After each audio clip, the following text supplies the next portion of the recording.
கிறிஸ்தேசுவுக்குள் அன்பாய் அழைக்கப்பட்ட அன்புக்குரிய சகோதர சகோதரிகளே, நம்முடைய பிதாவாகிய தேவனுடைய பரிசுத்தமுள்ள நாமத்தினாலும் நம்முடைய ஆண்டவராக இயேசு கிறிஸ்துவினுடைய அன்பின் நாமத்தினாலும் இந்த காலை வேளையிலே அன்பின் வாழ்த்துக்கள்.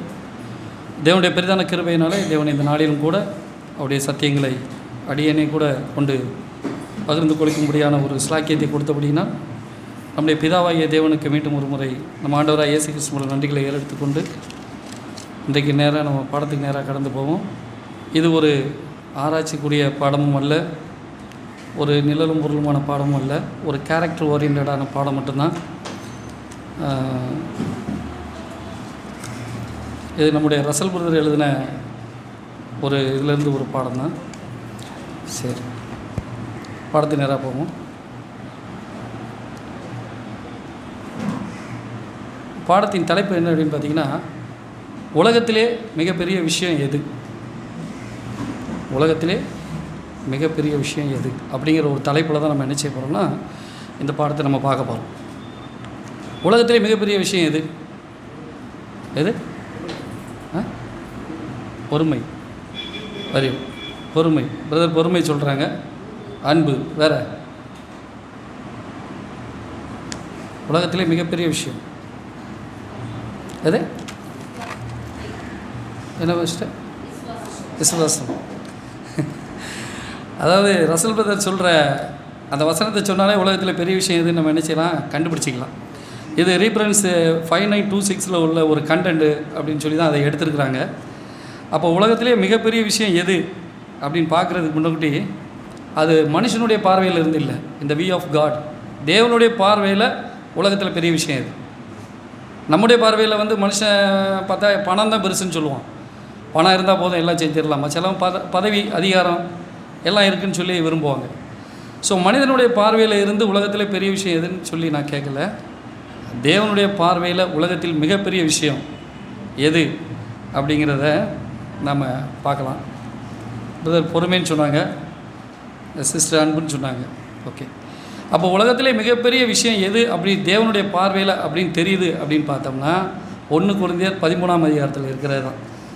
இப்போ தெரிஞ்சிருக்கும்ல. அப்போ உலகத்திலே மிகப்பெரிய விஷயம் எது அப்படின்னு பார்த்தீங்கன்னா வசனத்தின் அடிப்படையில் தேவன் இதை சொல்கிறாரு.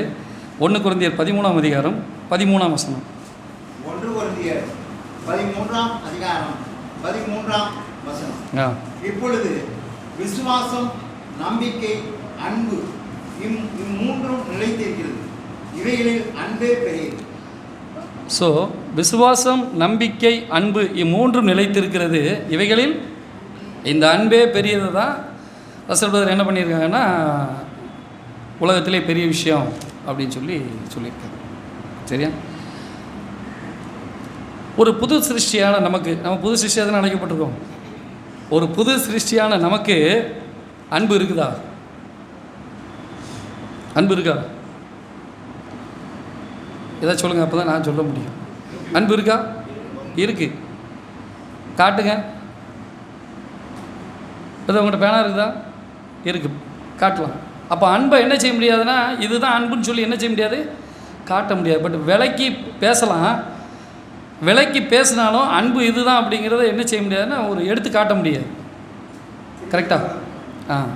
அன்பை எடுத்து காட்ட முடியாது. இது அப்போ அன்புங்கிற ஒரு விஷயம் என்ன அப்படின்னு பார்த்தீங்கன்னா ஒரு புது சிருஷ்டிகிட்ட இருக்குது. பட் எப்படின்னு அவங்களால பேச முடியும், விலைக்கு சொல்ல முடியுமே ஒழிய எடுத்து என்ன செய்ய முடியாது, காட்ட முடியாது.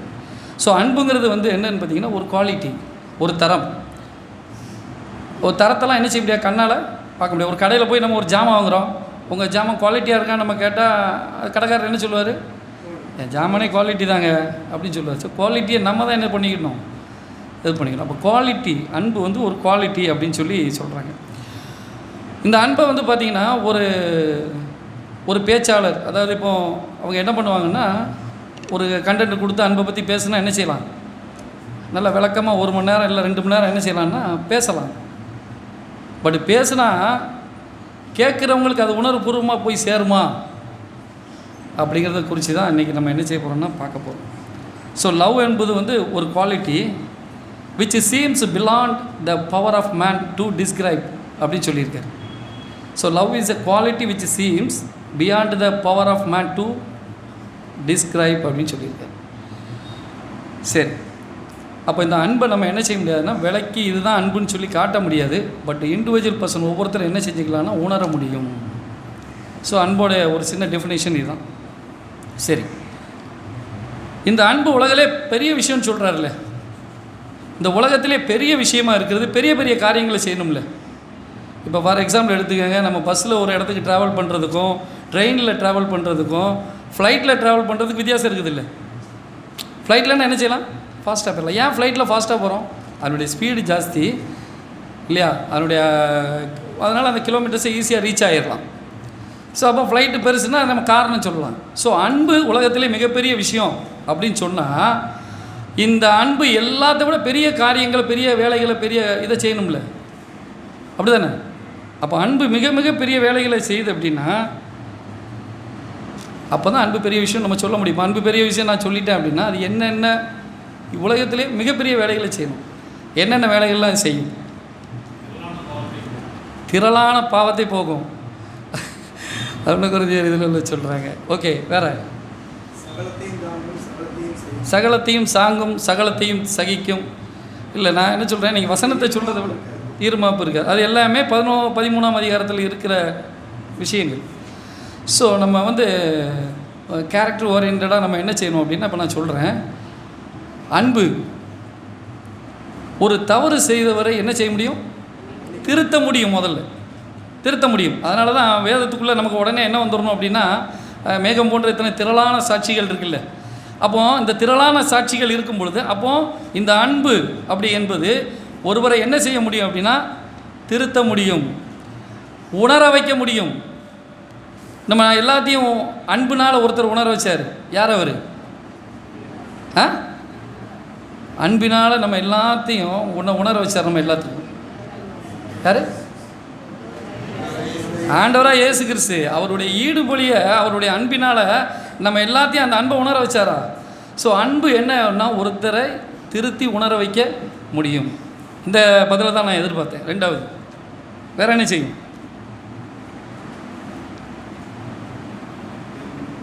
ஃபீல் பண்ண வச்சிருச்சு. இப்போ அன்பு ஒருத்தரை என்ன ஃபீல் பண்ண வைக்கும். அதுக்கப்புறம் பார்த்திங்கன்னா அன்பு ஒரு தவறு செய்தவரை இதை தவறுன்னு உணர்த்த முடியும். ஒரு தவறு செய்கிறேங்கன்னு வைங்களேன், அந்த தவறை அன்பை கொண்டு உணர்த்த முடியும். அடித்து திருத்துறன்னு ஒரு முறை இருக்குது, அதை பற்றி சொல்லலை. அன்பு ஒருத்தர் தவறு செஞ்சிட்டாருன்னா அவங்க தவறு செஞ்சதை உணர்த்த முடியும்.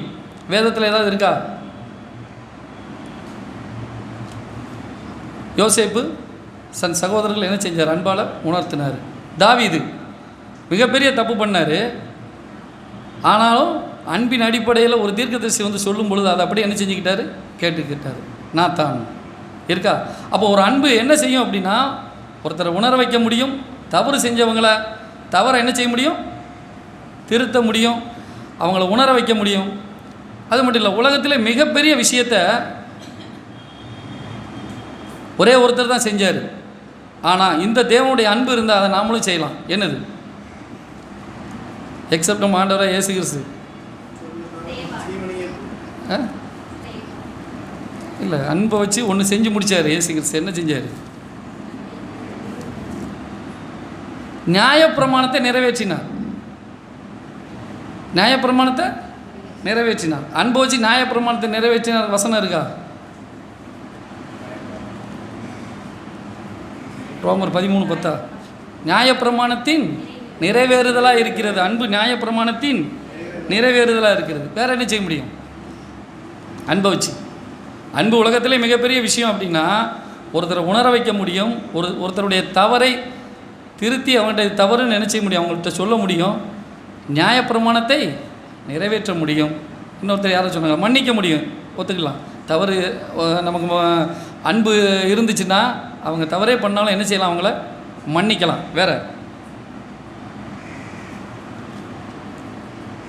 என்ன செய்ய முடியும்? தேவனை உணர முடியும். அன்பில்லாதவன் தேவனை அறியான். இருக்கா? ரைட். அடுத்து நாம் ஒரு உடன்படிக்கை செஞ்சுருக்கோம்ல, தேவனுக்கு முற்றிலுமாக ஜீவபலியாக ஒப்பு கொடுக்குறேன் அப்படின்னு உடன்படிக்கை செஞ்சுருக்கோம்ல. இந்த உடன்படிக்கையை நம்ம கமிட்மெண்ட் செஞ்ச அந்த கமிட்மெண்ட்டை கம்ப்ளீட்டாக நம்ம நிறைவேற்றி முடிக்கணும்னா இந்த அன்பு நமக்கு என்ன செய்ய ரொம்ப ரொம்ப அவசியம். அடுத்து பார்த்திங்கன்னா தியாகம் செய்ய முடியும். கடைசியாக பார்த்திங்கன்னா முற்றிலும் நாம் இந்த பூமியில் ஜெயம் கொள்வதற்கு நமக்கு முற்றிலும் தேவை என்னது அப்படின்னா இந்த அன்பு. சரியா? அப்போது இந்த சைடில் இப்போ நான் சொன்ன எல்லாத்தையும் ஒருவரை உணர வைக்க முடியும், ஒருவருடைய தவறை அவங்ககிட்ட சொல்லி திருத்த முடியும், நியாயப்பிரமாணத்தை நிறைவேற்ற முடியும், மன்னிக்க முடியும், தியாகம் செய்ய முடியும், உடன்படிக்கையை கடைசி முடிய நிறைவேற்ற முடியும், முற்றிலுமாக நம்ம அந்த பூமியில் ஜெயம் கொள்ள முடியும்.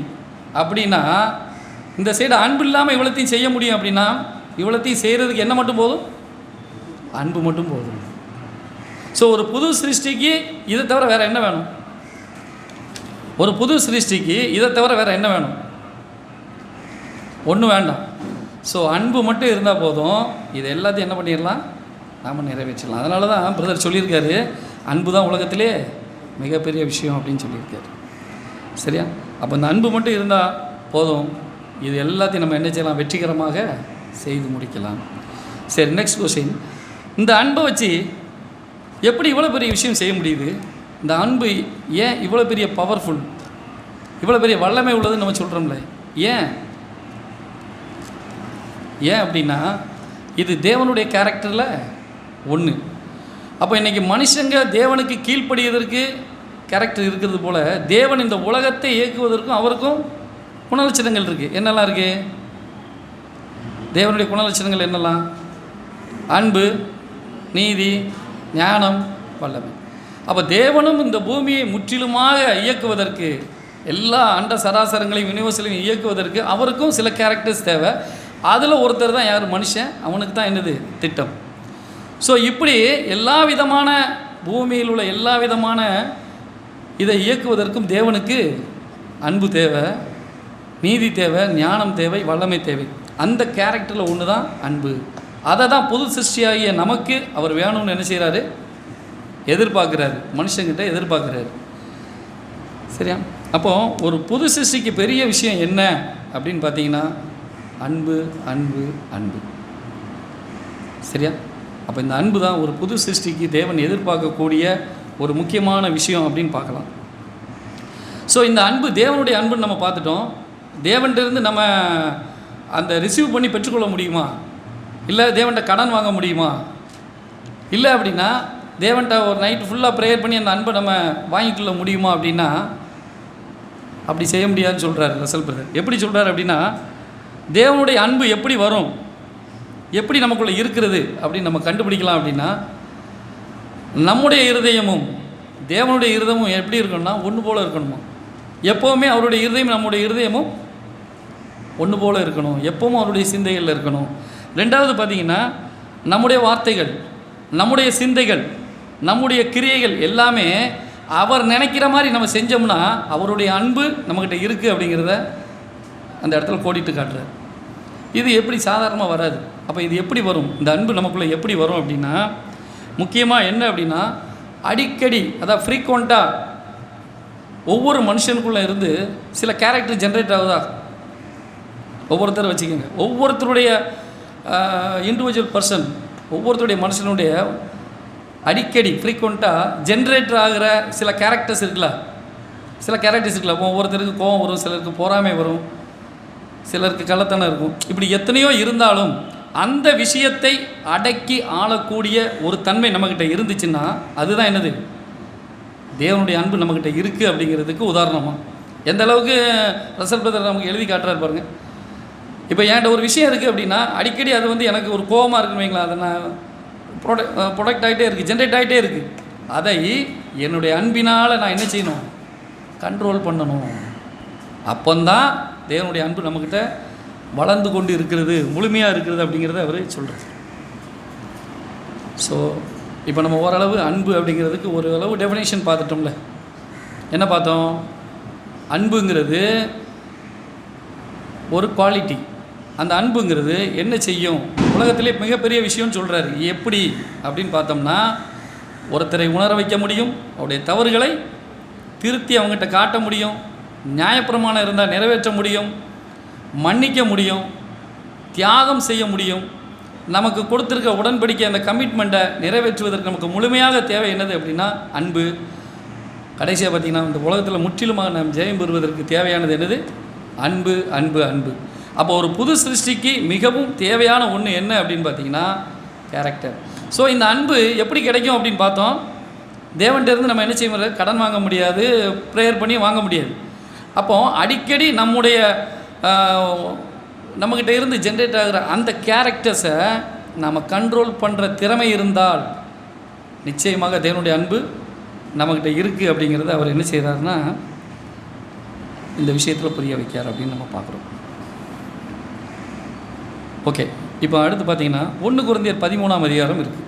இந்த 13ஆம் அதிகாரத்தில் அன்பு எனக்கு இல்லை என்றால், ஏஎஸ்வி பைபிளை படித்து பார்த்தீங்கன்னா if you don't have love, if you don't have love, அன்பு எனக்கு இல்லாவிட்டால், அன்பு எனக்கு இல்லாவிட்டால் நான் ஒன்றுக்கும் பிரயோஜனம் இல்லை. அன்பு எனக்கு இல்லாவிட்டால், if you don't have love அப்படின்னு சொல்கிறார். அப்போஸ்தலன் பவுல் கொரிந்து சபைக்கு எழுதும்போது எந்த அன்பை குறித்து எழுதுகிறார்? எந்த அன்பு அப்படின்னு சொல்லிட்டாலே அன்பில் நிறைய என்ன இருக்குது, வகைகள் இருக்குது அப்படின்னு நம்ம பார்க்குறோம். So different kinds of love, அன்பில் நிறைய என்ன இருக்குது, வகைகள் இருக்குது அப்படின்னு பார்க்குறோம். அதுக்கு முன்னாடி ஒன்று சொல்லிடுறேன். 1 கொரிந்தியர் 13ஆம் அதிகாரத்தில் இருக்கிற அன்பு தேவனுக்கும் புது சிருஷ்டிக்கும் உள்ள அன்பே தவிர எல்லா விதத்திலும் இருக்கிற அன்பு கிடையாது. இப்போ ஒரு உயிரினம் இன்னொரு உயிரினத்தில் அன்பு காட்டுறது இருக்குல்ல, அந்த உயிரினம் இன்னொரு உயிரினத்தில் அன்பு காட்டுறது என்ன அப்படின்னு பார்த்தீங்கன்னா எல்லாத்துக்கிட்டையும் இருக்கிற ஒரு நேச்சுரல் லவ். அது ஒரு நேச்சுரல் லவ். இப்போ நான் ஒரு தகப்பன் ஒரு மகன்கிட்ட காட்டக்கூடிய அன்பு என்னது காட்டுறாங்க, எல்லாருமே காட்டுறாங்க, புது சிருஷ்டியும் காட்டுறோம், உலக ஜனங்களும் காட்டுறாங்க. ஸோ இதுவும் ஒரு அன்பு தான். ஆனால் இந்த அன்புக்கு என்ன சொல்கிறாரு அப்படின்னா நேச்சுரல் அன்பு. இந்த அன்புக்கும் 1 கொரிந்தியர் 13ஆம் அதிகாரத்தில் சொல்லப்பட்ட அன்புக்கும் எந்த சம்பந்தமும் இல்லை. சரியா? அப்போது இந்த நேச்சுரல் அன்பு இருக்குல்ல, இப்போ ஒரு தகப்பன் ஒரு பிள்ளை இவங்கக்கிட்ட இருக்கிற அன்பு, இந்த நேச்சுரல் அன்பு எப்படின்னு பார்த்தீங்கன்னா வெரி வெரி டேஞ்சரஸ் லவ் அப்படின்னு சொல்கிறார். எல்லாத்துக்கிட்டையும் இருக்கும் வெரி வெரி டேஞ்சரஸ் லவ். எப்படி? இப்போ நம்ம குழந்த ஸ்கூலில் படிக்காங்க, ஒரு குழந்தை நம்ம குழந்தைய அடிச்சிருச்சு. அந்த அடித்த குழந்தை மேலே நம்மளால் அன்பு காட்ட முடியுமா? யாராவது அடித்த குழந்தைகிட்ட போய் நான் அடிச்சிட்டியாமான்னு சொல்லி நம்ம அன்பு காட்ட முடியுமா? காட்ட முடியுமா? முடியாது. அப்படி முடியலைன்னா அது என்ன அன்பு? Natural love. இல்லைன்னா ஃபாலன் கண்டிஷன் லவ்வாங்க, விழுந்து போகக்கூடிய ஒரு அன்பு தான் அந்த அன்பு. ஸோ இந்த அன்புக்கும் 1 கொரிந்தியர் 13ஆம் அதிகாரத்தில் சொல்லப்பட்ட அன்புக்கும் எந்த விதமான சம்பந்தமும் இல்லை. சரியா? அப்போது ஒவ்வொரு உயிரினமும் அந்த உயிரினத்தில் காட்டக்கூடிய அன்பு 13ஆம் அதிகாரத்தில் சொல்லலை. எந்த ஒரு தகப்பன் எந்த ஒரு சொந்த பந்தத்தில் காட்டக்கூடிய அன்பும் அந்த அன்பு இல்லை. அது எல்லாமே ஃபாலன் கண்டிஷன் லவ். இன்னொரு அன்பு அதுக்கு பேர் சொல்லலாம் செல்ஃபிஷ் லவ் அப்படின்னு சொல்லலாம். என்ன லவ்? Selfish love.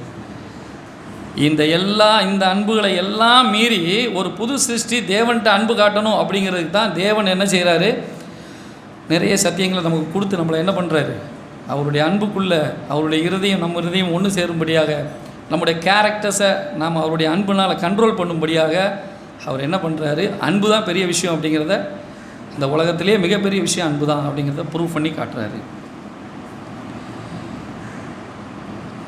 ஸோ அடுத்து பார்த்தீங்கன்னா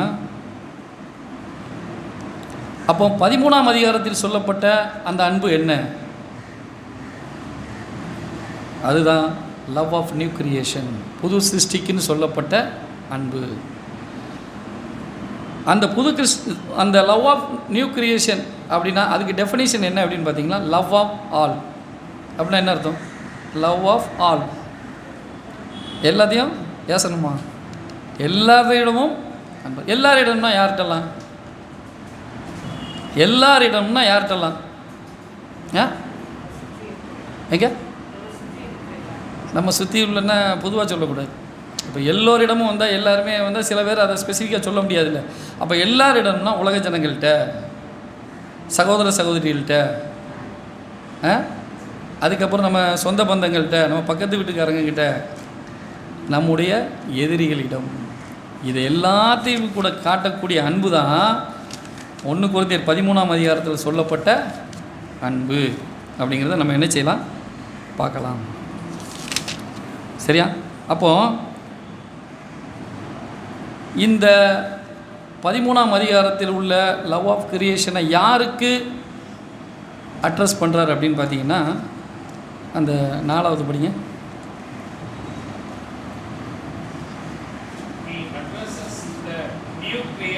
He addresses the new creation. புது சிருஷ்டிக்கு தான் அதை என்ன பண்ணுறாரு, அட்ரஸ் பண்ணுறாரு.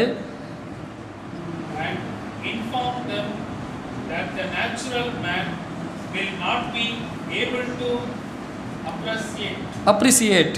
அப்போ he addresses the new creation and informs them that the natural man will not be able to appreciate. அப்போ என்ன அர்த்தம் அப்படின்னா, இதை ஒரு ஜென்ம சுபாவ மனுஷன் என்ன செய்ய மாட்டான், ஏற்றுக்கொள்ள மாட்டான். ஜென்ம சுபாவம் யாருக்கிட்ட இருக்குது, நம்மக்கிட்ட தான் இருக்குது. இந்த ஜென்ம சுபாவம் உள்ள மனுஷன் என்ன செய்ய மாட்டான்னா, ஏற்றுக்கொள்ள மாட்டான். அப்போது இன்றைக்கி நம்மக்கிட்ட உலக ஜனங்கள்கிட்ட அன்பு செய்யணும், சகோதர சகோதரிகிட்ட அன்பு செய்யணும், எதிரிகளிடம் அன்பு செய்யணும் அப்படின்னா ஒரு ஜென்ம சுபாவம் நம்மக்கிட்ட இருக்குல்ல, அதுவே என்ன செய்யாது, ஏற்றுக்கொள்ளாது. வசனம் படிங்க. 1 கொரிந்தியர் 2ஆம் அதிகாரம் 14ஆம் வசனம். 14ஆம் வசனம்.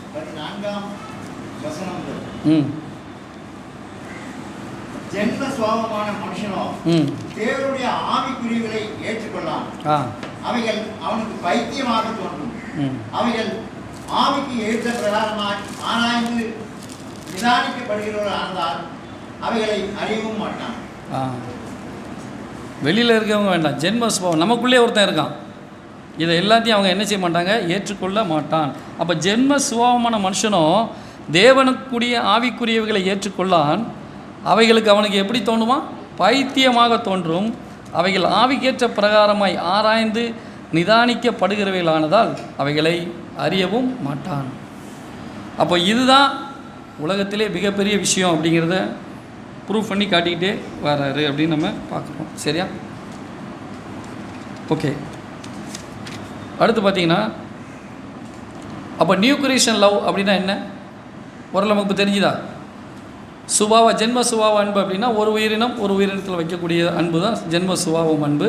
அது என்ன கண்டிஷன், விழுந்து போகிற அன்பு, நேச்சுரல் லவ், ஒரு செல்ஃபிஷ் லவ். அந்த லவ்வுக்கும் 13ஆம் அதிகாரத்தில் சொல்லப்பட்ட லவ்வுக்கும் என்ன கிடையாது, சம்பந்தமே கிடையாது. அப்போ 1 கொரிந்தியர் 13ஆம் அதிகாரத்தில் சொல்லப்பட்ட அந்த அன்பு என்பது தேவனுக்கும் புது சிருஷ்டிக்கும் இருக்கக்கூடிய ஒரு அன்பு. அந்த அன்பு எப்படி நமக்குள்ள வளரணும் அப்படிங்கிறத சொன்னார். அப்போது இந்த ஜென்ம சுபாவமான இந்த உள்ளுக்குள்ளே இருக்கிற பழைய மனுஷன் அதை என்ன செய்ய மாட்டான், ஏற்றுக்கொள்ள மாட்டான். அப்போ இது எல்லாத்தையும் பீட் பண்ணி தேவன் நம்மகிட்ட எதிர்பார்க்குற ஒரு முக்கியமான கேரக்டர் என்ன அப்படின்னு பார்த்தீங்கன்னா, அன்பு அன்பு அன்பு தான். ரைட்டா? இப்போ நம்மக்கிட்ட ஆக்சுவலாக பார்த்திங்கன்னா ஒரு கோபம் வருதுன்னு வைங்களேன். இந்த கோபம் அதிகமாக வரும்பொழுது நம்ம என்ன பண்ணுறோம் அப்படின்னா, சில விஷயங்களில் நம்ம வெளியில் பேசிடுவோம், தவறாக நிறைய பேர் பேசிடுவோம். பொறாமை வரும்பொழுது நம்மளுடைய மைண்ட் செட்டே மாறிடும். இப்படி நமக்குள்ளே இருக்கிற ஜென்ரேட்டரான இந்த கேரக்டர்ஸை, இந்த அன்புங்கிற ஒரு விஷயத்தை நம்ம கண்ட்ரோல் பண்ண பழகிட்டோம் அப்படின்னா, இந்த தேவனுடைய அன்பு நம்மக்கிட்ட இருக்குது அப்படிங்கிறத என்ன செய்யலாம், நம்ம உணர்ந்து கொள்ளலாம் அப்படின்னு சொல்கிறார். ஸோ இதனால தான் உலகத்தில் மிகப்பெரிய விஷயம் எதுன்னு சொல்கிறார் அப்படின்னு பார்த்தீங்கன்னா, அன்பு தான் மிகப்பெரிய விஷயம் அப்படின்னு சொல்கிறார் அப்படின்னு பார்க்கணும். அடுத்த பாயிண்ட் என்ன அப்படின்னா, த மோர் எக்ஸலண்ட் வே. தி மோர் எக்ஸலண்ட் வேன்னா என்ன, தி மோர் எக்ஸலண்ட் வே அப்படின்னா என்ன, 13ஆம் அதிகாரத்தில் இருக்கிறது தான். தி மோர் எக்ஸலண்ட் வே அப்படின்னா இன்னும் மேன்மையான வழி. அப்போ இன்னும் மேன்மையான வழி அப்படின்னா, அப்போஸ்தலர் பவுல் கொரிந்து சபைக்கு உள்ள பரிசுத்தவான்களுக்கு எழுதும்போது அவர் என்ன செய்கிறாருன்னா, இன்னும் மேன்மையான வழியை உங்களுக்கு காட்டுவேன் அப்படின்னு சொல்கிறார். என்ன அப்படின்னு பார்த்தீங்கன்னா, கொரிந்து சபை ஆரம்பித்து எஸ்டாப்ளிஷ் பண்ணி 5 வருஷம் ஆயிடுச்சு. எப்போ 1 கொரிந்தியர் 13ஆம் அதிகாரம் எழுதும்போது இந்த 5 வருஷ காலத்தில் இந்த கொரிந்து சபைக்கு தேவன் அநேக வரங்களை கொடுத்துருந்தார். கிஃப்ட் ஆஃப் ஸ்பிரிட், அநேக ஆவிக்குரிய வரங்களை கொடுத்துருந்தார். என்ன வரங்கள்லாம் கொடுத்துருந்தாரு? அந்நிய பாஷை, அந்நிய பாஷையை வியாக்கியானம் பண்ணுறது, தீர்க்க தரிசனம், ஒரு குணமாக்குறது, அது போக அற்புத அடையாளம் செய்கிற எல்லாத்தையும் என்ன செஞ்சாருன்னா நிறைய வரங்களை அந்த கொரிந்து சபைக்கு தேவன் என்ன கொடுத்துருந்தாருன்னா வரங்களாக கொடுத்துருந்தார்.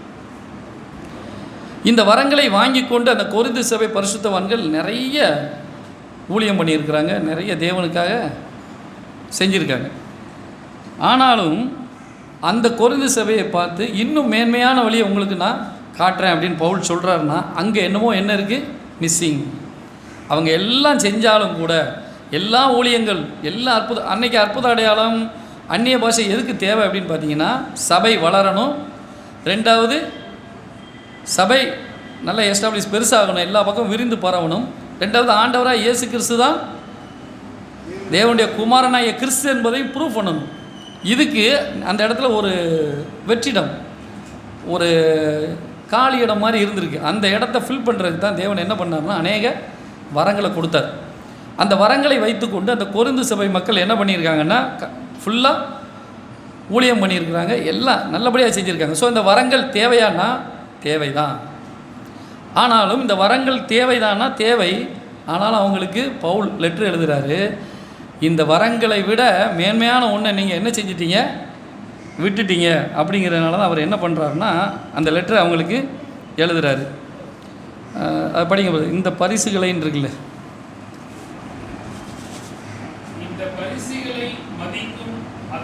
இந்த பரிசுகளை நான் எதை சொல்கிறாரு? வரங்கள், இந்த அந்நிய பாஷை, அற்புத அடையாளம், தீர்க்க தரிசனம், அந்நிய பாஷை வியாக்கியானம் பண்ணுறது, இது எல்லாத்தையும் இந்த பரிசுகளை மதிக்கும் அதே வேளையில் திருச்சபையின் ஒவ்வொரு உறுப்பினரும் மேலானவற்றை ஆர்வத்துடன் விரும்ப வேண்டும் என்ற திருச்சபையில் ஒவ்வொரு உறுப்பினரும் என்னத்தை விரும்பணுமா? மேலானவற்றை ஆர்வத்துடன் விரும்ப வேண்டும் என்ற அறிவுரையுடன் அவர் அத்தியாயத்தை முடிக்கிறார். அறிவுரையுடன் அத்தியாயத்தை முடிக்கிறார். எந்த அத்தியாயத்தை முடிக்கிறாரு? என்ன 13ஆம் அதிகாரமா? ஆவியினுடைய வரங்களை குறித்து எந்த அதிகாரத்தில் சொல்லியிருக்கு? 14ஆ? 12ஆம் அதிகாரம். இந்த 12ஆம் அதிகாரம் 31ஆம் வசனத்தை படிங்க. 12ஆம் அதிகாரம் 31ஆம் வசனம். 31ஆம் வசனம். நாம் நியாய தீர்க்கப்படும் போது உலகத்தோடு ஆக்கினைக்குள்ளாக தீர்க்கப்படாதபடிக்கு கர்த்தராலே சிட்சிக்கப்படுகிறோம். 1 கொரிந்தியர் 12:31. இப்படி இருக்க முக்கியமான வரங்களை நாடுங்கள். இப்படி இருக்க முக்கியமான வரங்களை நாடுங்கள். இன்னும் அதிக மேன்மையான வழியையும் உங்களுக்கு காண்பிக்கிறேன். அப்போ இதுக்கு இன்னும் மேன்மையான வழினா இவங்களுக்கு நிறைய வரங்களை கொடுத்துருக்கிறாரு, இன்னும் மேன்மையான வழியை நான் காட்டுறேன்னு சொல்கிறாரு. அப்போ அது என்ன வழி?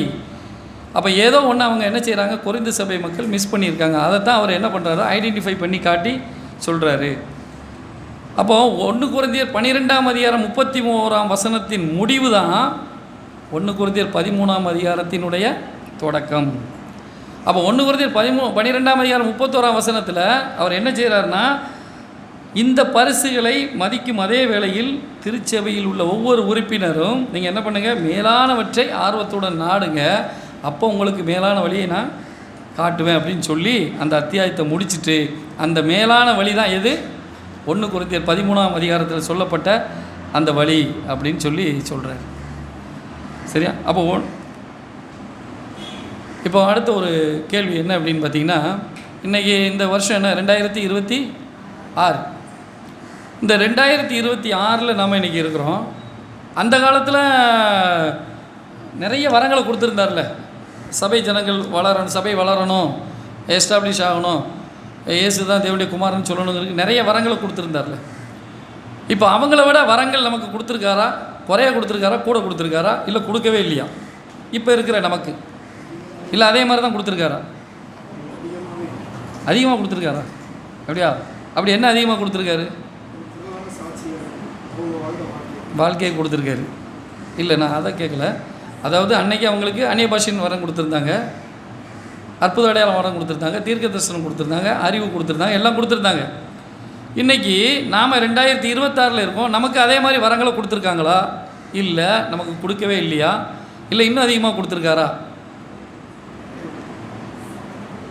பிரதர் சொன்ன மாதிரி நமக்கு அதிகமாக தான் கொடுத்துருக்காங்க. இன்றைக்கி அந்த வரங்கள் நமக்கு தேவையில்லை. ஆனால் என்ன அப்படின்னா, நமக்கு இன்றைக்கி எல்லா லாங்குவேஜிலும் என்ன வந்துட்டு பைபிள் கிடச்சிருச்சு.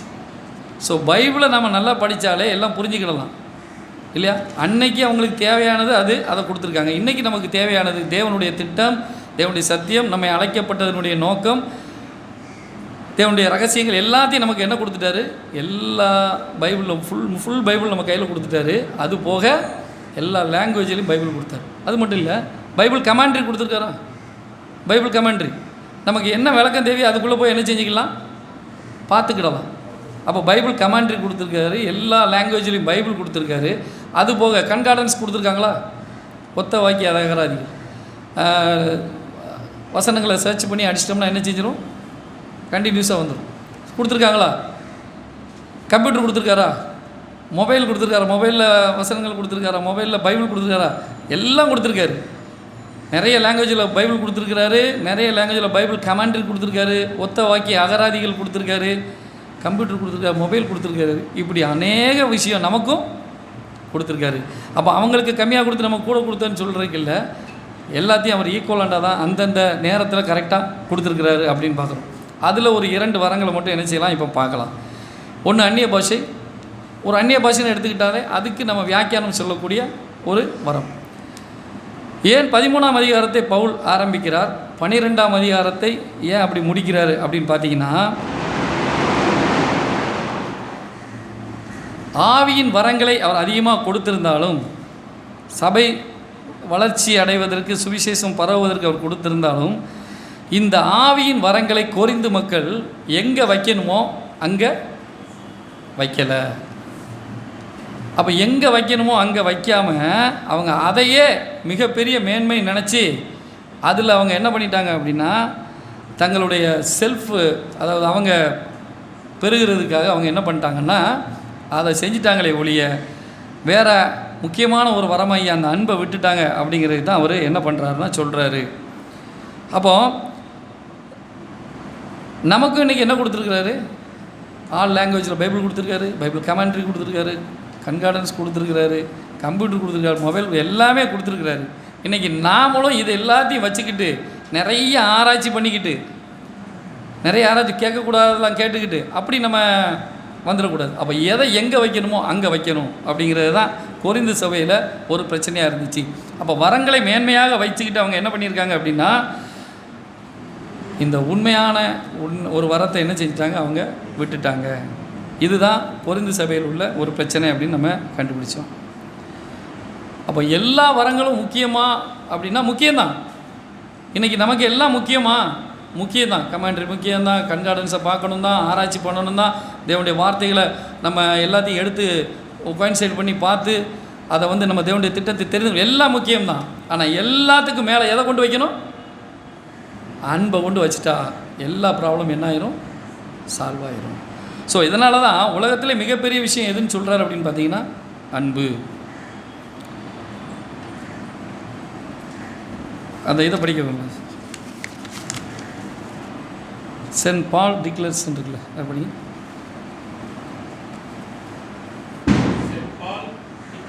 Send Paul declares that not knowledge, knowledge-னா என்னது? அறிவல்ல, ஞானம் அல்ல, திறமை அல்ல, of any kind are the things to be sought for above all else, எல்லா விதமான வரங்களும் அல்ல, but that love should be most highly esteemed. அப்போ love should be most high. அப்போ எல்லாவற்றிற்கு மேலாக என்னத்தை தான் வைக்கணும்?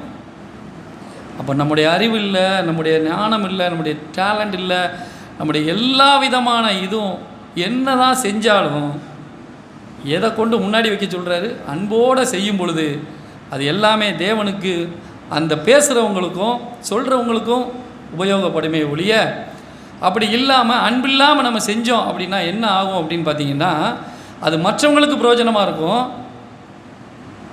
சொல்லக்கூடிய பேசக்கூடிய அவங்களுக்கு என்ன இருக்காது, பிரயோஜனப்படாது. அப்படிங்கிறது தான் கொரிந்து பட்டணத்தில் சொல்லக்கூடிய ஒரு விஷயமா இருக்குது அப்படின்னு பார்த்தோம். சரியா? சரி, இப்போது ஒரு கேள்வி என்ன அப்படின்னு பார்த்தீங்கன்னா, இவ்வளோ நேரம் நம்ம அன்பு பெரிய விஷயம்னு பார்த்துட்டோம்.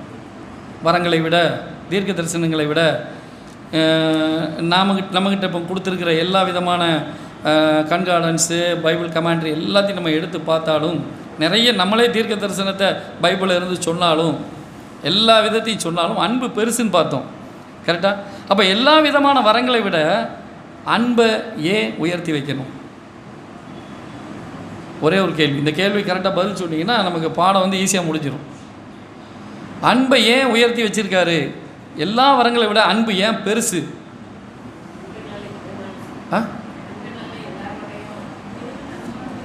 தேவன் அன்பாக இருக்கிறார்.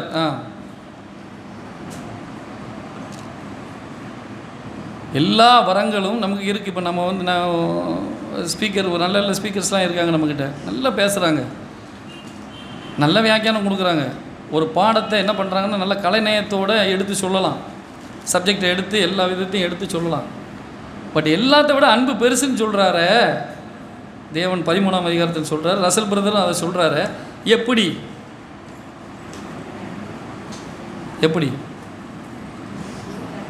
ஒரே ஒரு வார்த்தை தான். என்ன அப்படின்னா, எந்த வரமும் நம்ம என்ன செய்யாது, கிறிஸ்துவாக மாற்றாது.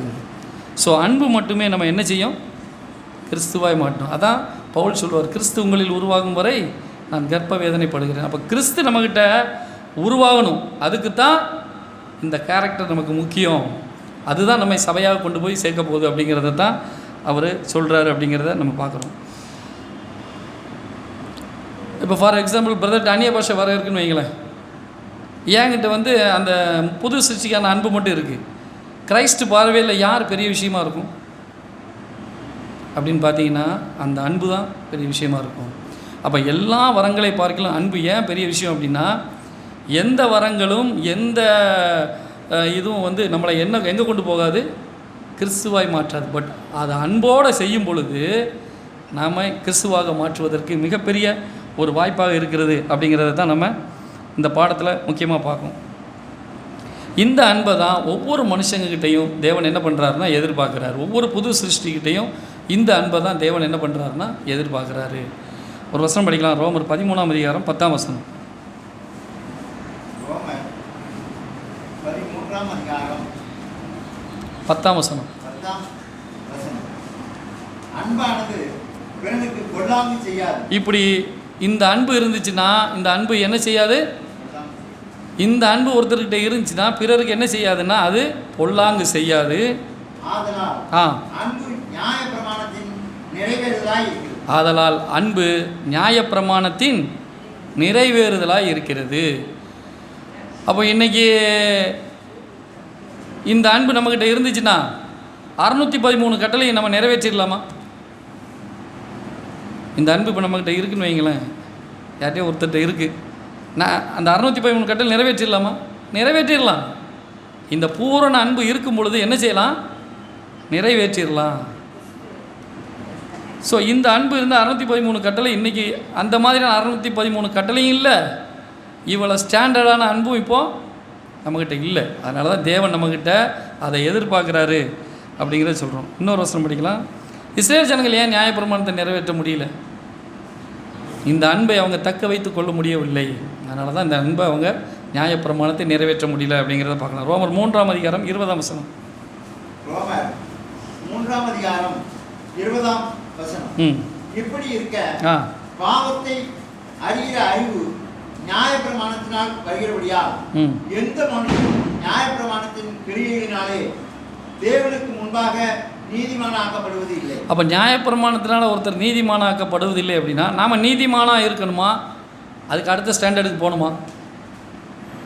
நீதிமானுக்கு அடுத்த ஸ்டாண்டர்ட் நம்ம போயே ஆகணும். அப்போ நீதிமானுக்கு அடுத்த ஸ்டாண்டர்டு என்ன அப்படின்னா, இந்த அன்பு முழுமையாக யார்கிட்ட இருக்கும் அப்படின்னு பார்த்தீங்கன்னா, ஒரு பர்ஃபெக்ட் மேன் ஸ்டாண்டர்டு, ஒரு பரிபூர்ண மனுஷன்கிட்ட இந்த அன்பு நிறைந்திருக்கும். அப்போ ஒரு பரிபூர்ண மனுஷன்ட்டு இந்த அன்பு நிறைந்திருக்கணும் அப்படின்னா, இப்போ தேவன் நம்மகிட்ட என்ன எதிர்பார்க்காரு தெரியுமா? நாம் எல்லாருமே எப்படி மாறணும்? பரிபூரணமாக மாறணும். இன்னும் நம்ம என்ன பண்ணணும்? நிறைய விஷயத்தில் லேக்கிங் ஆகிட்டு தான் இருக்கிறோம். ஸோ நாம் எப்படி மாறணும்னு எதிர்பார்க்குற அப்படின்னு பார்த்தீங்கன்னா, நாம் பரிபூரண ஸ்டாண்டர்டுக்கு வரணும். அதுக்கு தான் நம்முடைய லைஃப் காலங்களே. பரிபூர்ண மனுஷன் ஒரு பாடம் எடுத்தோம், ஞாபகம் இருக்குதாங்க? ஒரு பர்ஃபெக்ட் மேன்னே ஒரு பாடம் எடுத்தோம். நம்ம ஆண்டவராக இயேசு கிறிஸ்து தான் ஒரு பர்ஃபெக்ட் மேன், எப்படி இந்த பூமியில் வாழ்ந்தாருன்னு பார்த்தோம். அவருடைய லைஃபுகளெல்லாம் நம்ம எதிர்பார்க்கும் பொழுது தேவன் நம்மகிட்ட என்ன எதிர்பார்க்குறாரு அப்படின்னா, இந்த அன்பு நம்மகிட்ட நிறையணும், இந்த அன்பு நம்மக்கிட்ட வரணும், இந்த அன்பில் நாம் நிலைத்து இருக்கணும் அப்படின்னா நாம் எதா மாறணும்? Is perfect man standard. அந்த ஸ்டாண்டர்டுக்குள்ளே நம்ம போகணும் அப்படிங்கிறது தான் அவர் விரும்புகிறார். நமக்கு இன்றைக்கி உடம்பு சரியில்லை, ஒரு ஜலதோஷம் பிடிச்சிருக்குன்னா டாக்டர்கிட்ட போய் என்ன பண்ணுவோம்? சொன்ன உடனே அவர் இன்ஜெக்ஷன் போடுவோம், இல்லை மாத்திரை கொடுப்பார். இது காலைல போடுங்க, இதை மத்தியானம் போடுங்க, இதை சாயங்காலம் போடுங்க. அப்போ ஒரு பர்ஃபெக்ட் மேனாக மாறணும்னா எந்த சூழ்நிலையிலும் நம்முடைய கேரக்டர்ஸ் ஜென்ரேட் ஆகிற கேரக்டர்ஸை நம்ம அன்பினால் கண்ட்ரோல் பண்ணக்கூடிய ஒரு திறமை இருந்தால் நாம் அந்த பர்ஃபெக்ட் மேன் ஸ்டாண்டர்டுக்கு என்ன செஞ்சிடலாம்? போயிடலாம் அப்படிங்கிறத தான் சொல்கிறாரு அப்படின்னு நம்ம பார்க்குறோம். சரி, அப்போ இந்த பர்ஃபெக்ட் மேன் ஸ்டாண்டர்டுக்கு ஒவ்வொரு மனுஷனும் வரணும் அப்படிங்கிறதுக்கு தான் அவருடைய பரிபூர்ணமான சத்தியங்களை கொடுக்காரு. நிறைய சகோதரர்களை வச்சு அநேக சத்தியங்கள் நமக்கு வருது. இந்த சத்தியங்களை கொடுக்கும் பொழுது இந்த சத்தியங்களை பேசுகிறவங்ககிட்ட என்ன இருக்கணும்னா அன்பு இருக்கணும். இந்த அன்பு இல்லாமல் அவங்க எவ்வளோ அழகாக ஸ்பீச் பண்ணிட்டு போயிடலாம். அப்படி போனாங்கன்னா அது மற்றவங்களுக்கு பிரயோஜனமாக இருக்கும், பேசுகிற எனக்கு பிரயோஜனம் இல்லை. இதைத்தான் 1 கொரிந்தியர் 13ஆம் அதிகாரத்தில் ஒவ்வொரு வசனங்களாக நம்ம பார்த்துட்டு என்ன செய்யலாம்? முடிக்கலாம். 1 கொரிந்தியர் 13ஆம் அதிகாரம் 1ஆம் வசனம். 1 கொரிந்தியர் 13ஆம் அதிகாரம் 1ஆம் வசனம். நான் மனுஷ பாஷைகளையும் தூதர் பாஷைகளையும் பேசினாலும் அன்பு எனக்கு இராவிட்டால், இஃப் வந்துட்டா அன்பு எனக்கு இராவிட்டால் சத்தமிடுகிற வெண்கலம் போலவும் ஓசையிடுகிற கைத்தாளம் போலவும் இருப்பேன். நான் மனுஷர் பாஷைகளையும் தூதர் பாஷைகளையும் பேசினாலும் 2 பாஷைகள் கொடுத்துருக்குல்ல. அப்போ மனுஷர் பாஷைன்னா என்ன, தூதர் பாஷைன்னா என்ன? நான் மனுஷர் பாஷைகளையும் தூதர் பாஷைகளையும் பேசினாலும், அப்போ மனுஷர் பாஷைன்னா என்ன, தூதர் பாஷைன்னா என்ன?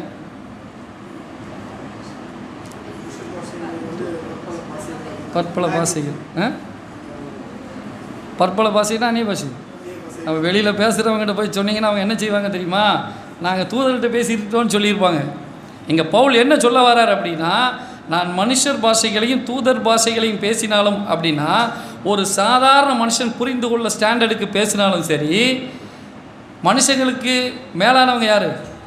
தூதர்கள் ஸ்டாண்டர்டுக்கு ஒருத்தர் சப்ஜெக்ட் எடுத்தாலும் சரி, சாதாரண மனுஷங்களுக்கு புரிகிற மாதிரி சப்ஜெக்ட் எடுத்தாலும் சரி, தூதர் ஸ்டாண்டர்டுக்கு எடுத்தாலும் சரி, அன்பு எனக்கு இராவிட்டால் ஒன்றும் இல்லைன்னா சொல்லியிருக்கு, ஒன்றும் இல்லைன்னா சொல்லியிருக்கு.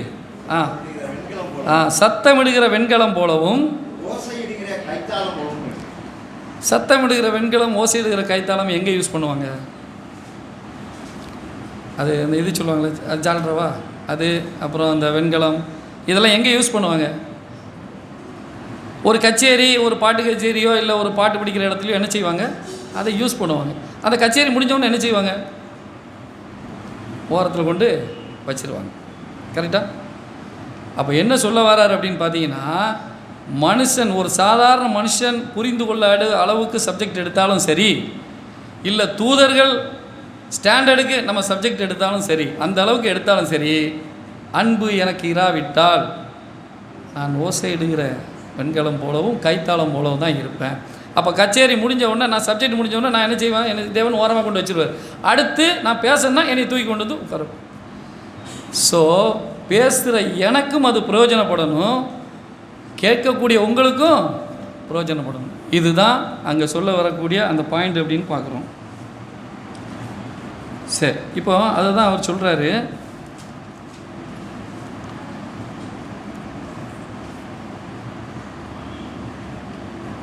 ஒன்பதாம் படி அந்த although we have all heard,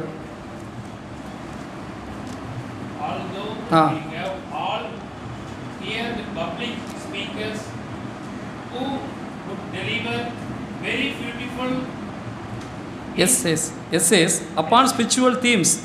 Although we have all heard public speakers who could deliver very beautiful essays upon spiritual themes. அதாவது பைபிளில் உள்ள எல்லா வசனங்களையும் எடுத்து எல்லா சப்ஜெக்ட்ஸையும் ரெடி பண்ணி கலைநயத்தோடு ஒருத்தர் ப்ரெசென்ட் பண்ணிடலாம். Good deliver very beautiful essays அந்த மாதிரி எடுத்து அவங்க என்ன பண்ணலாம், டெலிவரி பண்ணலாம். ஆனால் we have generally perceived a hollowness in their teachings unless they spoke from the heart. அது இருதயத்திலிருந்து வருதா இல்லை சும்மா பேசுகிறாங்களாங்கிறத அவங்களுடைய உணர்வுகளை கண்டுபிடிச்சிடலாம். இப்போ நம்ம என்ன பாடம் எடுப்போம், அவளை விட்டு வெளியே வான்னு சொல்லுவோம்ல,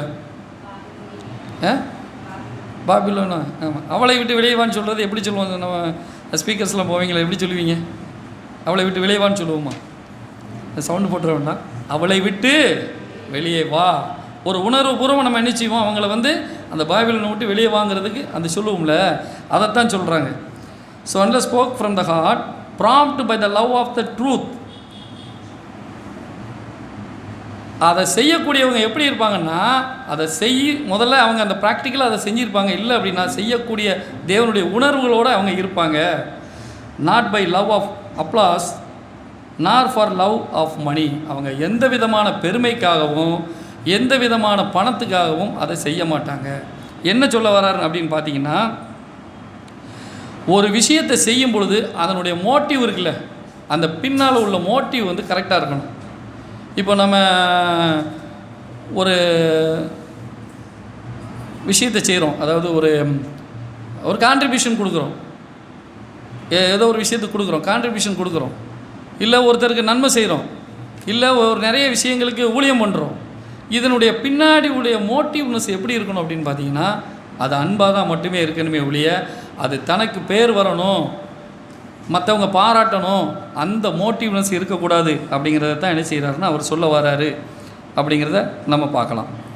சரி, அப்போது அன்பு இல்லை என்றால் 1 கொரிந்தியர் 13ஆம் அதிகாரம் 2ஆம் வசனம் படிங்க. 1 கொரிந்தியர் 13ஆம் அதிகாரம் 2ஆம் வசனம். நான் தீர்க்க தரிசன வரத்தை உடையவனாய் இருந்து சகல ரகசியங்களையும் சகல அறிவையும் அறிந்தாலும் மலைகளை பெயர்க்கத்தக்கதாக சகல விசுவாசம் உள்ளவனாய் இருந்தாலும் அன்பு எனக்கு இராவிட்டால் ஒன்றுமில்லை. அப்போ தீர்க்க தரிசன வரத்தை உடையவனாய் இருந்து சகல ரகசியங்களை பேசலாம், சகல தீர்க்க தரிசனத்தை பேசலாம், மலையை பெயர்க்கத்தக்க விசுவாசமும் இருக்கலாம். ஆனாலும் அன்புங்கிற ஒன்று இல்லாமல் நம்ம செஞ்சோம் அப்படின்னா, அன்பு எனக்கு இராவிட்டால் நான் ஒன்றுமில்லை. அப்போது எந்த விதமான வரங்கள் நம்ம கையில் இருந்தாலும் அது வந்து முக்கியமில்லைன்னு சொல்லலை, அது முக்கியம்தான். ஆனால் அதோட என்ன ஆட் ஆகணும், அன்போடு செய்யணும். அந்த மோட்டிவ் வந்து என்ன இருக்குன்னா மிக தெளிவாக இருக்கணும். அதுதான் தேவன் எதிர்பார்க்கக்கூடிய ஒரு அன்பு. இப்போ ஃபார் எக்ஸாம்பிள் எடுத்துக்கிடுவோம், விசுவாசம் பெருசா அன்பு பெருசா? விசுவாசமா அன்பு? எப்படி சொல்கிறீங்க? ஆமாம், அந்த வசனம் இருக்குது, விசுவாசம் நம்பிக்கை அன்பு, இதில் அன்பே பெரியது, அதனால் சொல்லிக்கலாம். ஸோ எப்படி பெருசு அப்படின்னு பார்த்தீங்கன்னா, ஒருத்தருக்கு மலைகளை பெயர்த்தக்க விசுவாசம் இருக்கிறவர்களுக்கு இந்த அன்பு இல்லாமல் போகுமா? அப்படி ஒரு கொஸ்டின் கேட்டு பாருங்கள். இந்த மலைகளை பெயர்க்கத்தக்க விசுவாசம் இருக்கிற ஒருவருக்கு அன்பு இல்லாமல் போகுமா? கண்டிப்பாக போகும். எப்படி அப்படின்னு பார்த்தீங்கன்னா, ஒருத்தருக்கு தேவனை ரொம்ப பிடிக்கும், அவருடைய சத்தியத்தை ரொம்ப பிடிக்கும், ஆனால் சகோதரரை பிடிக்காது. இந்த அன்பு எப்படி சொல்கிறது? தேவனை பிடிக்கும், தேவனுக்காக ஊழியம் செய்வாங்க, தேவனுடைய திட்டங்களை தெரிந்து கொள்வாங்க, ஆனால் யாரை பிடிக்காது? சகோதரர் பிடிக்காது. அப்போ அன்பு தான் பெரிய விஷயம். அப்படிங்கிறத உலகத்திலே மிகப்பெரிய விஷயம் எது அப்படின்னு பார்த்தீங்கன்னா அன்பு அப்படிங்கிறத இந்த இடத்துல அவர் என்ன செய்கிறாருன்னா நமக்கு சொல்கிறார். அப்போது ஒரு புது சிருஷ்டி அன்பு இல்லாமல் ஒரு ஸ்பீக்கரால் நல்லா ஸ்பீச் பண்ண முடியுமா அப்படின்னா முடியாது. முடியும். ஒரு ஸ்பீக்கரால் நல்லா ஸ்பீச் பண்ண முடியும். சரியா? நல்லா பேசலாம், நல்ல கலைநயத்தோடு எடுத்து சொல்லலாம், நிறைய விஷயங்களை அவங்க நாலேஜில் கொண்டு வந்து அவங்க சொல்லலாமே ஒழிய, ஆனால் அந்த அன்பு இல்லாமல் அவங்க செஞ்சாங்க அப்படின்னா அது யாருக்கு பிரயோஜனப்படாதுன்னா அவங்களுக்கு பிரயோஜனப்படாது. இந்த சத்தியங்களை கேட்டு வெளியில் உள்ளவங்க கேட்குறவங்க என்ன செய்வாங்க, சபையாக மாறிடுவாங்க. பட் பேசுகிற எனக்கு என்ன ஆகாது, அது பிரயோஜனமாக இருக்கணும். அதனால தான் அப்போஸ்தலன் பவுல் சொல்லுவார்ல, எல்லா விதத்துலேயும் நானும் பிரயோஜனப்படணும். நான் அது என்ன வசனம் பிரதர், ஆகாதவனாய் போகாத படிக்கு அப்படின்னு சொல்லுவார். ஸோ அதுதான் தேவனுடைய அன்போடு தான் எல்லாத்தையும் ஆட் பண்ணி பேசணும். அதனால் வரங்கள் முக்கியம் இல்லை, ஸ்பீச் பண்ணுறது முக்கியம் இல்லை, ஊழியம் முக்கியம் இல்லைன்னு சொல்ல வரல. எல்லாத்துக்கும் பின்னாடி அந்த மோட்டிவ் என்னவாக இருக்கணும்னா, அது தேவன் மேல் உள்ள அன்பாக இருக்கணும், சகோதர செயல் மேல் உள்ள அன்பாக இருக்கணும். அப்படிங்கிறத மாத்திரம்தான் இந்த இடத்துல அவர் என்ன செய்கிறாருன்னா சொல்கிறார் அப்படின்னு பார்க்கலாம். சரி, 1 கொரிந்தியர் 13ஆம் அதிகாரம் 3ஆம் வசனம் படுங்க. 1 கொரிந்தியர் 13ஆம் அதிகாரம் 3ஆம் வசனம். எனக்கு உண்டான யாவற்றையும் நான் அன்னதானம் பண்ணினாலும், எனக்கு உண்டான யாவற்றையும் நான் அன்னதானம் பண்ணினாலும், என் சரீரத்தை சுட்டெரிக்கப்படுவதற்கு கொடுத்தாலும், எனக்கு அன்பு எனக்கு இராவிட்டால் எனக்கு பிரயோஜனம் ஒன்றுமில்லை. அப்போ எல்லாவற்றையும் அன்னதானம் பண்ணினாலும், என் சரீரத்தை சுட்டரிக்க ஒப்பு கொடுத்தாலும், சரீரத்தை சுட்டரிக்க ஒப்பு கொடுத்தாலும் அப்படிங்கிறத என்னை முழுவதுமாக ஜீவபலியாக தேவனுக்கு ஒப்பு கொடுத்துருக்கேன், முழுமையாக உங்கள்கிட்ட ஒப்பு கொடுத்துருக்கேன் அப்படின்னு சொன்னாலும், அன்புங்கிற ஒரு விஷயம் என்கிட்ட இல்லாமல் நம்ம சொன்னோம்னா அதுக்கு எனக்கு என்ன இல்லை, பிரயோஜனம் ஒன்றுமில்லை அப்படிங்கிறது அவர் என்ன பண்ணுறாருன்னா இங்கே குறிக்கிறார். ஸோ எல்லா காரியத்தையும் ஒரு புது சிருஷ்டி அன்போடு தான் செய்யணும். வித்தவுட் லவ், அன்பு இல்லாமல் செஞ்சால் அது பேசுகிறவங்களுக்கு பிரயோஜனப்படாது. அதே இது மற்றவங்களுக்கு என்ன செஞ்சிடும், அது பிரயோஜனப்படும் அப்படிங்கிறத தான் சொல்கிறாரு. சரி, இப்போ நெக்ஸ்ட் பாயிண்ட், ஒரே ஒரு பாயிண்ட் பார்க்கலாம். அன்பு இருக்கிறவர் எப்படி கண்டுபிடிக்க முடியும்? ஒருத்தர்கிட்ட தேவனுடைய இந்த குவாலிட்டிஸ், இந்த பரிபூரணமான அன்பு இருக்குது அப்படிங்கிறத அவங்கள எப்படி கண்டுபிடிக்க முடியும் அப்படிங்கிறதுக்கு ஒரு விஷயம் சொல்லியிருக்காரு. என்ன அப்படின்னா, சில எலிமெண்ட்ஸ், அதாவது லவ்ஸ் கான்ஸ்டிடியூவன்ட் எலிமெண்ட்ஸ்ன்னு சொல்கிறாங்க. இது எல்லாம் அவங்கக்கிட்டேருந்து வெளிப்பட்டுச்சுன்னா தேவனுடைய அன்பு அவங்ககிட்ட இருக்குது அப்படிங்கிறத படிச்சுக்கலாம். இதுதான் 1 கொரிந்தியர் 13ஆம் அதிகாரம் 4ஆம் வசனத்திலிருந்து 6ஆம் வசனம் வரைக்கும் இருக்குது. படிங்க. 1 கொரிந்தியர் 13ஆம் அதிகாரம் 4ஆம் வசனம். அன்பு நீடிய சாந்தமும், அன்பு நீடிய சாந்தமும், பேஷன்ஸ், பேஷண்ட் கிடையாது, பேஷன்ஸ் அப்படின்னா என்னது, தாழ்மை, பொறுமை, சரியா? அன்பு நீடிய சாந்தமும் தயவு உள்ளது, கைண்ட்லெஸ் அப்படின்னா என்ன, தயவுன்னு என்ன, இரக்கம். இப்போ ஒருத்தர் தவறே பண்ணிட்டாலும் அவரை அந்த தவறை மன்னித்து அவங்க கூட மறுபடியும் நம்ம அந்த தவறை கண்டுக்குள்ள அவங்க சத்தம் போடாமல் போகிறோம்ல, அந்த கைண்ட்லெஸ். அன்புக்கு பொறாமை இல்லை, பொறாமை இல்லை, அன்பு தன்னை புகழாது, இருமாப்பாய் இராது, அயோக்கியமானதை செய்யாது, தற்பொழிவை நாடாது, சினம் அடையாது, தீங்கு நினையாது, அநியாயத்தில் சந்தோஷப்படாமல் சத்தியத்தில் சந்தோஷப்படும், அநியாயத்தில் சந்தோஷப்படாமல் சத்தியத்தில் சந்தோஷப்படும். அப்போது அன்பு இருக்கிறவங்கள்ட்ட இந்த கேரக்டர்ஸ் வெளியில் வந்துச்சு அப்படின்னா ஒரு புது சிருஷ்டிக்கான அன்பில் அவங்க என்ன இருக்காங்கன்னா வளர்ந்துக்கிட்டு இருக்காங்க, நிறைந்து கொண்டிருக்கிறாங்க, அவங்க கிறிஸ்துவாக மாறிக்கொண்டிருக்காங்கிறத நம்ம என்ன செய்யலாம், ஈஸியாக கண்டுபிடிச்சிடலாம். என்னெல்லாம் இருக்கணும்? பேஷன்ஸ், என்னது, நீடிய சாந்தம், கைண்ட்லெஸ், இட்ஸ் அ கைண்ட்லெஸ், இறக்க குணம் இருக்கணும். அது அடுத்து என்னது, generosity, humility, courtesy, unselfishness, good temper, guilelessness, கடைசியாக பார்த்தீங்கன்னா ஹானஸ்டி. இது எல்லா குணலட்சணங்களும் ஒரு சகோதரர்கிட்ட இருந்து வெளியில் வந்துச்சு அப்படின்னா நிச்சயமாகவே தேவனுடைய இந்த 13ஆம் அதிகாரத்தில் குறிக்கப்பட்ட அன்பு அவங்கக்கிட்ட வளர்ந்துக்கிட்டு வருது. அவங்க எல்லாத்துக்கிட்டே என்ன செய்வாங்க, காட்டுறாங்க அப்படிங்கிறத நம்ம பார்க்கலாம். ஸோ இந்த அன்பை நம்ம யாருக்கிட்ட காட்டணும்? சபை சகோதரர்கிட்ட காட்டினா போதுமா? யார்கிட்ட காட்டணும்? பக்கத்து வீட்டுக்காரங்கிட்ட காட்டணும், எதிரிகள்கிட்ட காட்டணும், எல்லாத்துக்கிட்டையும் இந்த அன்பை காட்டணுங்கிறது தான் சொல்கிறாரு. சரி, இப்போ பார்த்தீங்கன்னா அப்போது இந்த அன்பு அப்படிங்கிற ஒரு விஷயம் நமக்குள்ளே எப்படி உருவாகும் அப்படின்னா, தேவனுடைய இருதயம் நம்முடைய இருதயம் ஒன்றா இருக்கணும். நம்முடைய வார்த்தைகள், நம்முடைய சிந்தைகள், நம்முடைய செயல்பாடுகள், நம்முடைய கிரியைகள் எல்லாமே தேவனுக்கு பிரியமாக இருந்தால் இந்த அன்பு நமக்குள்ளே இருக்குதுன்னு அர்த்தம். இது எப்படி நமக்குள்ளே வரும் அப்படின்னா, நமக்குள்ளே ஃப்ரீக்வெண்ட்டாக அடிக்கடி ஜென்ரேட் ஆகிற கேரக்டர்ஸை அடக்கி ஆளக்கூடிய ஒரு தன்மை இருந்துச்சுன்னா இந்த அன்பில் நம்ம வளர்ந்து கொண்டு இருக்கிறோம் அப்படின்னு அர்த்தம். ஸோ இதைத்தான் 1 கொரிந்தியர் 13ஆம் அதிகாரத்தில் அவர் சொல்கிறாரு. என்ன வரங்கள் இருந்தாலும் சரி, ஆனால் அன்பு இல்லாட்டி செஞ்சால் எதுவுமே என்ன செய்யாது, ஒரு பிரயோஜனம் கிடையாது. ஸோ அன்பால் தான் நம்முடைய கேரக்டர்ஸை வளர்க்கணும், அன்பால் தான் சுவிசேஷத்தை சொல்லணும், அன்பால் தான் சகல காரியங்களையும் நம் நேர்த்தியாக என்ன செய்ய முடியும் அப்படிங்கிறத சொல்கிறார். சரி, பக்கத்து வீட்டுக்காரங்கிட்ட நம்ம இந்த அன்பெல்லாம் காட்டுறோம், அவங்க நம்மகிட்ட காட்டலையே, என்ன செய்யலாம்?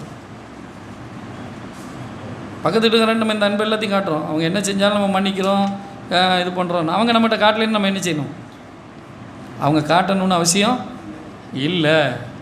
அதுக்காக நம்ம காட்ட வேண்டாங்கிற அவசியமும் இல்லை. நாம் என்ன செஞ்சோம்? நம்ம காட்டி தான் ஆகணும். அவங்க காட்டுறாங்க, காட்டாமல் போகிறாங்க, இந்த அன்பில் அவங்க நம்மகிட்ட நிறைய நமக்கு தேவையில்லை. ஆனால் நம்ம என்ன செய்யணும்? அவங்ககிட்ட இந்த அன்பை காட்டி தான் ஆகணும். அதுதான் ஒரு புது சிருஷ்டிக்கு உள்ள அழகு அப்படிங்கிறத நம்ம பார்க்குறோம். சரி, இந்த அன்பை இந்த உலக மக்களுக்கு இப்போ தேவையா? இப்போ தேவையில்லை, அவசியம் இல்லை. அவங்கள்ட்ட சொன்னாலும் அவங்களுக்கு என்ன செய்யாது, புரியாது. ஆனால் நம்ம இந்த அன்பை வெளிக்கொண்டு வரும் பொழுது அவங்க நம்மளை பார்ப்பாங்கல்ல, இது அவங்க பார்ப்பாங்க, கண்டிப்பாக பார்ப்பாங்க. ஸோ அவங்களுக்கு இப்போ சொன்னாலும் புரியாது, ஆனால் அவங்களுக்கு எப்போ தான் தேவை, அது ஒரு ராஜ்யத்தில். ஸோ நம்மக்கிட்ட வர்ற அந்த கேரக்டர்ஸை ஒரே ஒரு எக்ஸாம்பிளை பார்த்து நம்ம முடிக்கலாம். இப்போ ஃபார் எக்ஸாம்பிள், இப்போ பிரதர் வண்டியில் போயிட்டுருக்காங்கன்னு வைங்களேன், பைக்கில் போயிட்டுருக்காங்க, எய்த்தாப்பில் ஒருத்தர் பைக்கை ஓட்ட தெரியாதவர் நேரம் இவரை முட்டிடுறாரு. முட்டின உடனே இந்த முட்டினவர் இருக்கார் பார்த்தீங்களா, வண்டி ஓட்ட தெரியாது, அவர் நம்ம பிரதரை பிடிச்சி ஏசிடுறாரு. அறிவு இருக்காயோ, வண்டி ஓட்ட தெரியாதுன்னு ஏசினாருன்னா நம்ம பிரதர் என்ன செய்யணும்? அமைதியாக போகணும். ஆனால் பிரதர் என்ன பண்ணிட்டார் தெரியுமா? வண்டி ஓட்ட தெரியாமல் நீ முட்டிட்டு நீ என்ன பண்ணுற, என்னையை ஏசுறியாங்க, நீ பேசாமல் போனாலும் பரவாயில்ல, என்னையை ஏசுறியாங்கன்னு சொல்லி இவர் பிடிச்சி ஏசுன்னு ஏசி விட்டு ஏசி முடிச்சுட்டு இவர் போகிறாரு, பேசிக் ஸ்டடிக்கு போகிறாரு. பேசிக் ஸ்டடீஸில் அவர் உட்காந்துருக்காரு. யார் உட்காந்துருக்கா? ஆனால் இவர் 3 வழிகளில் அன்பை குறித்து எடுக்க போகிறார். எப்படி எடுக்க முடியும்? இவருக்கு பிரயோஜனம் உண்டா? ஸோ இதுதான் நம்முடைய ஒவ்வொரு புது சிருஷ்டிக்கும் உண்டான ஒரு மிகப்பெரிய ஒரு விஷயம். ஸோ உலகத்திலே பெரிய விஷயம் எது? அன்பு. எப்படி ஒரு அன்பு இருந்துச்சுன்னா ஒரு புது சிருஷ்டிக்கு என்ன செய்யலாம்? ஒரு புது சிருஷ்டிக்கு அன்பு இருந்தால் ஒருத்தரை திருத்த முடியும், உணர வைக்க முடியும், நியாயப்பிரமாணத்தை நிறைவேற்றிடலாம், மன்னிக்க முடியும், தியாகம் செய்ய முடியும். அடுத்து பார்த்திங்கன்னா நம்மகிட்ட கொடுத்த அந்த உடன்படிக்கையை நிறைவேற்ற முடியும். இந்த உலகத்தில் எல்லா விஷயத்தையும் கரெக்டாக செய்ய முடியும். இந்த புது சிருஷ்டிக்கு இந்த அன்பு மட்டுமே போதுமானது. ஸோ இந்த அன்பை எங்கேருந்து வாங்கலாம் அப்படின்னு பார்த்தீங்கன்னா, தேவன்கிட்ட இருந்தோ இல்லை நம்ம ப்ரேயர் பண்ணியோ வாங்க முடியாது. நம்மக்கிட்ட இருந்து அடிக்கடி ஜென்ரேட் ஆகிற கேரக்டர்ஸை நாம் என்ன செய்யணும் அப்படின்னா, அடக்கி ஆளக்கூடிய ஒரு கெப்பாசிட்டி நம்மக்கிட்ட வந்துட்டுனா இந்த அன்பு நம்மக்கிட்ட டெவலப் ஆகிட்டுருக்கு அப்படிங்கிறத நம்ம பார்க்கலாம். ஸோ இதைத்தான் 13ஆம் அதிகாரத்தில் கொரிந்து மக்கள் இழந்துட்டாங்க. எல்லா வரங்களையும் பெற்று எல்லாம் ஊழியம் செஞ்சாங்க, நல்லா செஞ்சாங்க. பட் அன்பு மட்டும் அவங்க அதில் ஆட் பண்ணாத ஒரே ஒரு காரணத்தினால பவுல் அவங்களுக்கு லெட்டர் எழுதுகிறாரு. நீங்கள் என்ன தான் வரத்தை இருந்தாலும் சரி, என்ன தான் அந்நிய பாஷைகள் பேசினாலும் சரி, அன்பு இல்லைன்னா நீங்கள் ஒன்றும் பிரயோஜனப்பட மாட்டீங்க அப்படிங்கிறத அவர் சொல்கிறார். ஸோ உலகத்திலே மிகப்பெரிய விஷயம் எது அப்படின்னு பார்த்தீங்கன்னா, அன்பு அன்பு அன்பு. ஸோ இந்த அன்பு இல்லாமல் ஒரு புது சிருஷ்டி என்ன மாற முடியாது, சபையாக மாறவே முடியாது. ஸோ அதுக்காக வரங்கள் முக்கியம் இல்லையா அப்படின்னா, வரங்கள் முக்கியம்தான், நமக்கு ஊழியங்கள் முக்கியம்தான், நம்ம தேவனுடைய காரியத்தை செய்யக்கூடிய விஷயங்கள் எல்லாமே முக்கியமாக தான். அது கூட ஒன்றே ஒன்று ஆட் ஆகணும், என்ன அப்படின்னா அன்பு. ஸோ இந்த அன்பை நாம் பெற்றுக்கொள்வதற்காக தான் தேவன் என்ன செய்கிறாருன்னா நமக்கு அநேக சத்தியங்களை கொடுக்காரு. ஸோ இந்த அன்பிலை வளர்ந்து நாம் ஒரு பரிபூரண மனுஷனாக மாறுவதற்காக தான் தேவன் நம்மளை அழைத்திருக்கிறார். ஸோ ஒரு பர்ஃபெக்ட் மேனாக மாறுவதற்கு முயற்சி செய்வோம். தேவன் நமக்கு உதவி செய்வாராக. பொறுமையோடு கேட்டவங்கள் அனைவரையும் தேவன் தாமே ஆசீர்வதிப்பாராக. ஆமென்.